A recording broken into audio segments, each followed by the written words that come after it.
Hey, so listen.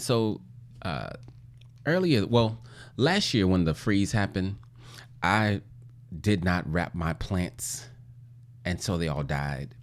So this year, I had to spend a good amount of time out in the yard, in the garden, and I learned some things about planting shrubs that I think is really interesting and relative to marriage and relationships. So I want to share this with you. When you buy, so when you go in the neighborhood and you see bushes and stuff. I don't know if you know the name of different plants or whatever. There's this shrub called an azalea. It's very, very common. They're probably right outside your door. I mean, outside your house. They're the big ones that usually grow closest to the house. You never water those, right? And I'm just using these as an example, but established plants, especially in Houston, because you don't see folk a lot of times outside watering their plants all the time.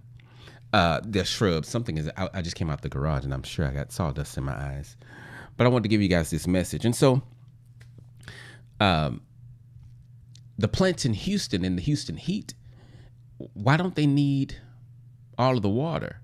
That's the question that came to mind when I started planting shrubs, because when you plant new shrubs, listen to the word new. When you plant new shrubs, you have to water them every day. You have to water them every day. And so, being new to this whole process, about 4 weeks in, maybe about 6 weeks in, I'm like, man, I really got to do this every day.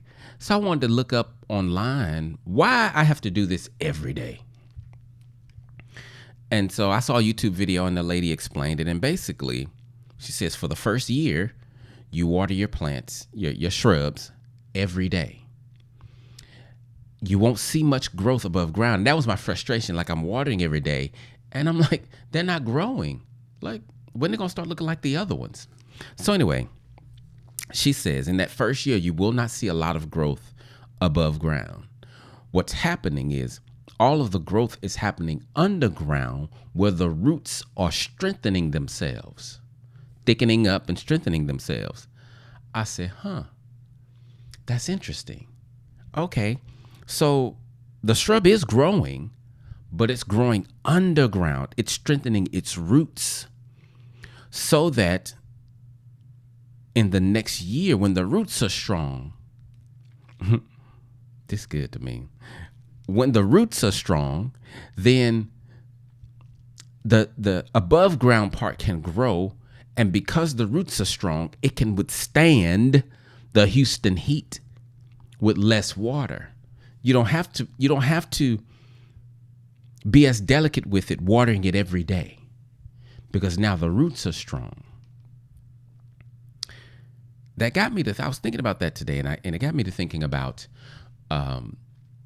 if in our marriages, in the beginning, if we really took the time at the beginning to strengthen our roots, like really strengthen the roots, as opposed to fighting each other, because the first year or two is the most difficult. But if we took that beginning part and really just strengthened the roots, how much more stronger would the marriage be later on? So when the heat of life comes, it can withstand. So then that got me to thinking about this scripture in Deuteronomy. I told y'all this is good to me. That's why I'm smiling. I was riding in the car when I was leaving the house. I looked over at the shrubs and I started thinking about what I'm thinking about. And then as I was riding in the car, this whole what I'm sharing with you now was just going through my head. So I said, man, let me record it. And I recorded a little audio. And I said, okay, well, I'll do that later. Then I came back home and I sat down and I'm like, man, this is really still in me. So let me come give it to y'all now. Anyway, just a little backstory. Check out this scripture, Deuteronomy 24:5. It says, a newly married man must not be drafted into the army, but given, must not be drafted into the army or be given any other official responsibilities. He must be free to spend 1 year at home, bringing happiness to the wife he has married. Now, it's talking about the husband not going to war. Basically, the husband not going to work and staying home for a year to please his wife. Don't put so much stock into the man not going to work and pleasing his wife, because that's just how things worked back then. But the bigger picture is the husband and wife focusing on each other for the first year to strengthen the marriage. It's just like the shrubs. You see the connection? And after, so it got me to thinking, I wonder what it would be like if husbands and wives came to the marriage table within their, already in their mind that this first year, we're just going to focus on each other. But here's something else I thought about. So with the way things were back then, when it says, take a year off, and the way things are today, different times, different tech, like we got technology, we got so much busyness, right? And so I figured, instead of a year, let's increase that to 3 years. And I'm saying this based on my professional opinion, what I see in my office and how things go difficult, my own marriage, right? So let's say instead of 1 year, it's 3 years. So if people came to the marriage table with already on their mind that the first 3 years, the only thing we want to do, we're in class. That's it. We're not here to get needs met. We're here in these first 3 years to figure out how to meet needs. Oh, that's good. I like that. I hadn't said that before. The first 3 years, if we spent the first, do you hear what I'm saying? If you spent the first 3 years focused on how you can meet needs, not how to get your needs met, the first 3 years, just the first 3, I wonder what the rest of your marriage would be like. Some of you are married, you're newlyweds, and some of you are not newlyweds, but you're still acting like newlyweds because you never went through the steps. So if you go to school and you're in first grade and you never do the work to pass first grade, you'll be 10 years old in the first grade.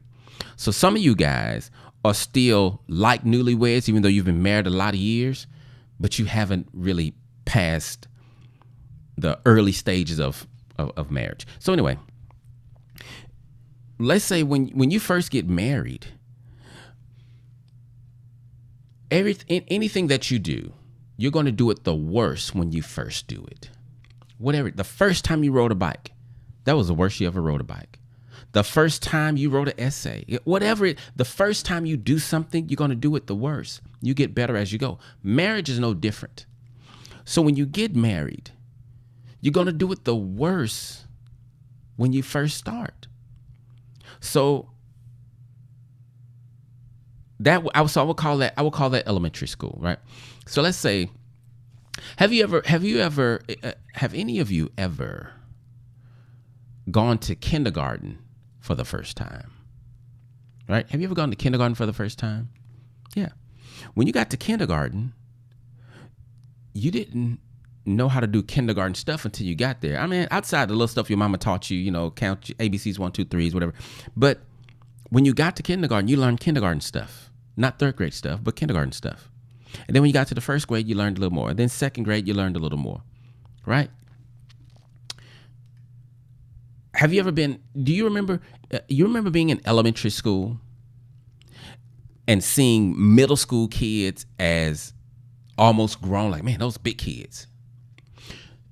How many of you remember being in middle school and thinking the high school kids were like practically grown? I remember I was in 7th grade. I don't know what class I was in. I don't know what class it was. But anyway, I was 7th grade. And a student comes in. It's a former student of my teacher. And he is now in the 10th grade. And I remember looking at him like, wow, man, he's like you doggone near grown. Like you probably can drive and like do all the stuff grown folk do. Like I was just amazed, like, dang, a 10th grader. I was in 7th grade. That ain't but 3 years. But you know how when we see someone who is more mature. When we're younger, we see someone more mature. We're like, wow, I want to be like that one day. That's the reason. I remember when I went to, was it my first graduation? I want to say this was my first graduation. It's the first one I remember. 1987 graduation of Smiley High School. I want to say I was in the 9th grade. And I went to the graduation, and just to see them walk across the stage and I like the excitement. I was like, man, I cannot wait to graduate. Right? I'm looking ahead at their maturity and their whole, man, I want that. So in marriage, a lot of you are looking at marriages that are at the college level or the high school level. You're at the elementary level. You want at the elementary level because you're just starting. Either just starting or you've been repeating this same, you're still in elementary school. But you want a high school marriage or a college level marriage. The thing is, you want what they got, but you haven't been through what they've been through. You haven't been tested the way they've been tested. Right? You got to pass the level that you're on. And if we take my suggestion from previously, you take the first 3 years of your marriage and focus on learning how I can give better, how I can serve better. Not how I can get, but how I can give. Then you can graduate to the next level and you can get to middle school, high school, college level marriage quicker. You can't be at the elementary level of marriage and expect to have the maturity of a college level marriage. You don't have that kind of maturity. So the thing that I want you to focus on is learning how to serve your partner. And stop with the unrealistic expectations of, you think because your husband signed up for the role of husband that he should know how to do that. You think that your wife, because she signed up and said, I do, that she should know what I do is. No. None of you were raised to be married. I'm sorry, let me say it this way. Well, you probably wasn't raised to be married, but none of you were raised to be the spouse that your partner expects you to be. I'll say it in reverse. Your partner was not raised with you in mind. No knowledge of you. What you've done for 35 years up until this point. And what he's done for 38 years up until this point, and y'all meet.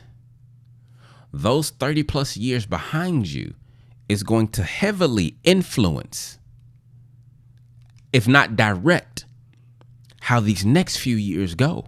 Well, really, how all these years go if you don't get some help and change. But I'm here. I'm trying to help you. I'm trying to help you change. What you was back then won't work for over here. You're in a whole new land, a whole new era, a whole new time and space, right? So you got to learn how to be where you are. This me. This is this. Okay. Well, the me that you're being don't work for where you are. So you can choose to be you, or you can choose to be married. That seemed random and out of place. Maybe it was. I think that was for somebody because it don't really fit into what I was saying. So if that's for you, hey, God's looking out for you. But anyway, that's what I want to share with you. Be on the level that you're on. If you want to be on a higher level, do the work to get there. What's the work? Maturing, emotional maturity. You got to mature to the place to where you can operate at a more mature level. And the maturity is tested. Watch this. The maturity is tested in difficulty, not by how much fun you can have, but how you handle difficulty. Okay? All right. I hope this was helpful to you guys. And you guys enjoy the rest of your, what's today? Rest of your Saturday.